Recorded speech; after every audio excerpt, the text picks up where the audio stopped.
এসো মা, তুমিও খেয়ে নাও। আমি খাবো না। কোনো জায়গায় বেরোলে না খেয়ে যেতে নেই। এসো তো, ওকে খাইয়ে দিচ্ছি। কি হলো মা, কাঁদছো কেন? না খালা, কিছু না। পাগলি মেয়ে একটা।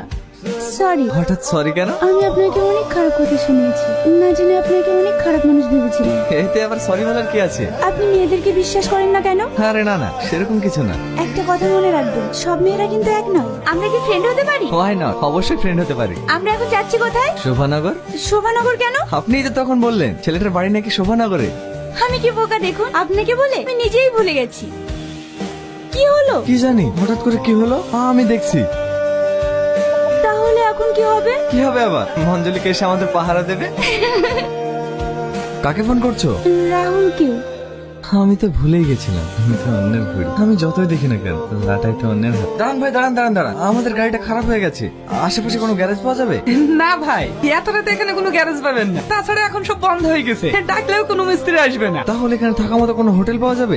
না ভাই, এই গ্রামে কোনো থাকার মতন হোটেল পাওয়া যাবে না। তাহলে এখন থাকবো কোথায়? ভাবি, আপনাদের যদি কোনো আপত্তি না থাকে তাহলে আজকের রাতটা এই গরিব ভাইটার বাড়িতে থেকে যায়। তাছাড়া এই জায়গাটা খুবই খারাপ, রাতে কেউ এখানে আসে না। কিন্তু গাড়িটা? আরে ও নিয়ে আপনারা চিন্তা করেন না, কাল সকালেই আমি মিস্ত্রিটাকে সারিয়ে নেবো। ভাবি, হ্যাঁ আসেন। কই গো, দেখো আমি কাদেরকে নিয়ে এসেছি। আমি তো ঠিক চিনতে পারলাম না। তুমি চিনবা কি করি? ভাইদের বাড়ি কলকাতায়, এখানে গাড়ি খারাপ হয়ে গেছে, তাই আজকে রাতটা থাকার লেগে হোটেল খুঁজছিল। এইখানে হোটেল কোথায় পাবে, তাই আজকে রাতটা থাকার লেগে আমার বাড়িতেই নিয়ে আসলাম। খুব ভালো করেছো, আসেন বোন, ভিতরে আসেন। ভাই নতুন বিয়ে করেছেন নাকি? মানে? ভাব কিন্তু সেই দেখতে। আসেন ভাই আসেন, ভিতরে আসেন। তুমি বিছানাটা ঠিক করে দাও। ভাই ভাবি আজ ঘরে শো, আমরাই বাইরে শুছি। ঠিক আছে। না কোনো সমস্যা নেই, আমরাই বাইরে থাকছি। তাই বললো হয়? আপনারা নতুন বিয়ে করেছেন, আপনারাই ভিতরে থাকুন, আমরাই বাইরে শুছি।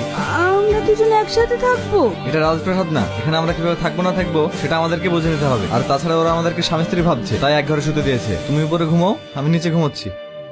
ভাই আপনাদের কোনো চিন্তা নাই, আপনারা ঘুম থেকে ওঠার আগে আমি মিস্ত্রিটাকে গাড়ি সারিয়ে নিয়েছি। তাই নাকি? হ্যাঁ ভাই। আপনারা অনেক ভালো মানুষ, আপনাদেরকে যে কিভাবে ধন্যবাদ জানাবো আমি ভেবেই পাচ্ছি না। আপনাদের মতন মানুষ যে আমাদের এই গরিব বাড়িতে থাকলেন, এতেই আমি খুশি।